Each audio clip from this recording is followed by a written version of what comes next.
Hey there, it's Kat and this is Brews and Reviews.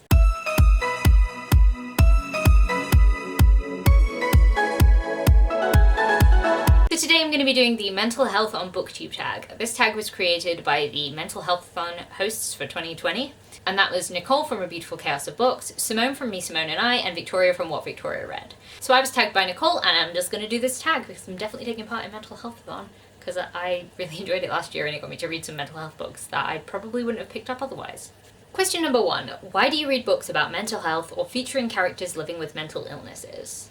I feel like people with mental illnesses is just normal, because there's a lot of people out there with mental illnesses. It's like saying, why do you read books with black people, or why do you read books with disabled people? Because this is life and this is the world that we live in. If I decided not to read books about mental health, like, you're not really reading the truth about the world. I tend to just pick up books because they sound interesting to me, and mental health is really interesting. Question number 2. What aspects of mental health or mental illness do you wish were discussed more in books? Positives. My main thing about the whole mental health discussion in books is that I really wish there were more positive representations of people just getting on with their lives, living with mental health stuff. Like, that's just how the world works. A lot of people, probably more people than you could even think, people that you would think, oh no, they're probably totally fine, I've got mental health stuff going on, and you know what? That is what life is. I feel like this answer and the previous answer kind of overlap each other for me, because I just want to see people being able to live their lives, and I wish that was more common in books, because you tend to see a lot of mental health representation where it's like, oh, this person's mental health is really making them suffer, it's really, you know, look what it's done to their lives. And I'm like, wait, hang on a second, and what about all the people who have like anxiety and depression and all of these other things that affect your mental health, and they are fucking killing it, and they're going out there and they're like, you know what, this thing is a thing, and I'm still gonna go and do whatever I need to do because that's life. I just really wish we could see more people that just like smash in their lives, because that's what most people with mental health do, is they go out there and they just deal with it. They just do it. Question number 3. Do you read any non-YA contemporary books that talk about mental health / mental illness? For example, non-fiction or classics, etc. So I don't really think so. I've read a few crime thrillers that have mentioned it, but not always in the best light. I haven't really found that many fantasy books or sci-fi books that really go into depth about mental health, or specifically sort of name like a mental health issue that like the character is going through. You might be able to say, oh, that character is anxious, or that character is depressed, but like it doesn't specifically reference that, so I feel like it's a bit of a stretch to sort of pinpoint it and say. Like, I tend to see it in crime thrillers and thrillers occasionally, but not really anywhere else, which is super depressing, because I don't really read non-fiction, I don't really read classics. That I kind of I just want more positive representation. If you guys have got any recommendations, then, you know, drop them my way. Question number 4. Have you ever read a mental health book which has had a profound impact on you? If so, which one? Yes. So this is kind of weird, because I read this book for a Mental Health-a-thon last year, and it's Sparrow by Sarah Moon. This was actually the group book for Mental Health-a-thon last year, so I don't think I would have picked it up if it hadn't have been. So I think I connected with this book a lot more than a lot of the people who were reading it.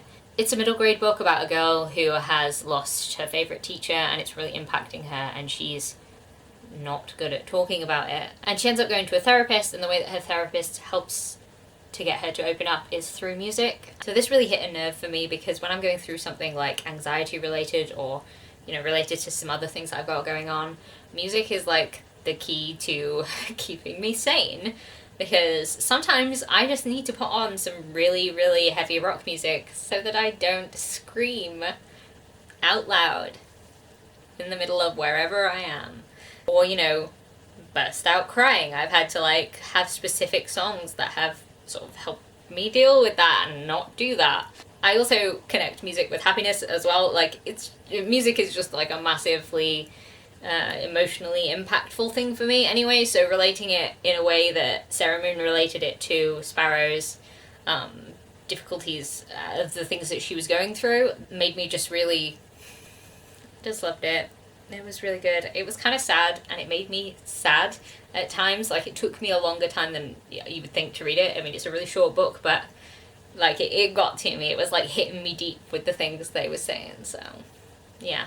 Question number 5. Who are some of your favourite creators who talk openly about their mental health? Booktubers, book bloggers, etc. Okay, so all of the hosts have said in their respective videos that like they didn't mind if people didn't answer certain questions. So I'm not going to answer this question because I get like really awkward talking about people. I'm like constantly afraid that I'm going to offend people. It's like plays on my anxiety, so I don't really want to like trigger myself into like a weird space. So there are a lot of YouTubers that I watch that talk about mental health, and they talk about like the struggles they're having, as well as like, you know, the things that they're overcoming and like the positives they're having. They talk about it really openly, and that is like, I fucking love it, and they are amazing people, but I don't feel comfortable naming them, so I'm not going to. So I hope you guys don't think I'm copying out. It's just I am super like, I don't know, I get really weird. This is why I don't do shout out videos as well, because I like have an anxiety about like offending people, even though like how could you offend someone in a shout out video? But like, anyway, I'm gonna move on before I set myself off. Question number 6. Have you ever read a mental health book which negatively portrayed mental health? If so, which one? So for this one, I'm going to pick Copycat by Alex Lake. Now, the premise for this book was really interesting. It's about a woman who thinks that somebody is like copying her and doing things. Somebody hacks into her Facebook profile and is posting things. But because she has a history of mental health, people don't believe her. She's like, I wasn't there. That wasn't me. And they're like, are you sure it wasn't you? Because it could have been you. And I'm like, fuck you, dickheads. Anyway, so I hate when people living with mental health get gaslit. Like, it is a fucking stressor of mine. I hate it so much. And that happens in this book. Now, I actually did enjoy this book, but it landed at a 3 stars for me because of the aspects of it that were like gaslighting the main character, and I was like, fuck you and the horse you rode in on. So that annoyed me. Yeah, yeah, this was what I was going to talk about when I was talking about thrillers before, and not necessarily portraying them in the best light. I wish there were more positive representations in thrillers, like, oh, this guy happens to have this, and like, he's doing fine. Anyway, this book annoyed me. Question number 7. What is your favourite book / series / genre to read when you are struggling with your mental health? Okay, so I read this book twice last year, and I've really been struggling not to read it this year. I've kind of been putting myself off because I'm like, no, you can't read it again so soon. Everyone will be like, why are you reading this book so much? And I'll be like, because it helps me and it makes me feel good. And that is Ink Exchange by Melissa Marr.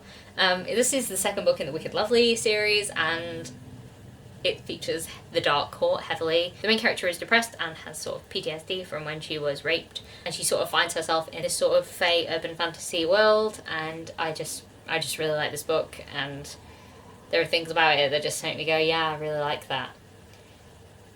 Yeah, it's good. I like this book. There are lots of trigger warnings in it though, like the characters in this book are they're not nice people, because they're like the Dark Court, the not nice court, basically, but I love them all the same. I don't know, I just feel for this book.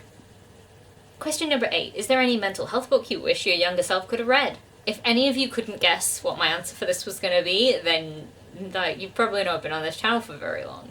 Eliza and Her Monsters by Francesca Zappia. This book has a lot of anxiety rep, and it really would have helped me when I was a teenager, because this book reminds me of me when I was a teenager. I had a lot of anxiety, and I wrote a lot of fan fiction. So Eliza in this book creates her own little webcomic that is like a massively popular thing, and nobody knows it's her. She has a lot of anxiety surrounding that, and I just feel like I really connected with her, and I was like, wow, if I'd read this when I was younger, I would have read this a lot. I mean, I only picked it up midway through last year, and I've already read it twice, so I feel like that says a lot about this book. It was really good. Question number 9. Is there a mental health book which you are yet to get to but still want to? Yes, and actually, funnily enough, it's one of the host picks for Mental Health-a-thon, and it's Eleanor Oliphant is Completely Fine.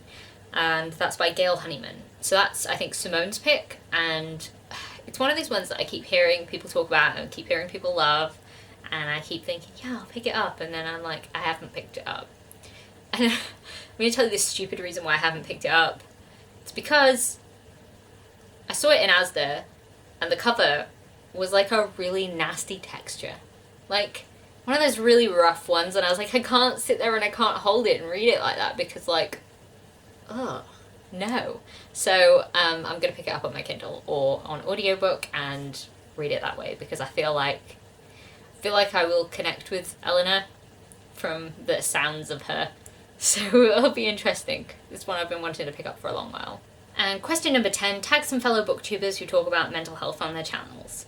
Okay, so I'm not going to tag anyone because, again, same with answer number 5, I just don't really want to, like, I don't know, I get awkward when I talk about other people, specifically in relation to something that could possibly offend them. So, I don't know why you'd be offended about talking about your mental health, but I feel like if anyone can offend someone, it's probably going to be me, so I'm just not gonna do that. So if you are happy with talking about your mental health on Booktube and you know you want to do this tag, please consider yourself tagged because I would really like to tag people. I'm just not comfortable with doing it. So I'm really showing off my anxiety in this video, but like, what better video to talk about the stresses of an anxious brain than the mental health book tag? Okay, so yeah, now you've seen that talking about other people on Booktube really makes me super anxious, and that's why I don't do it very often.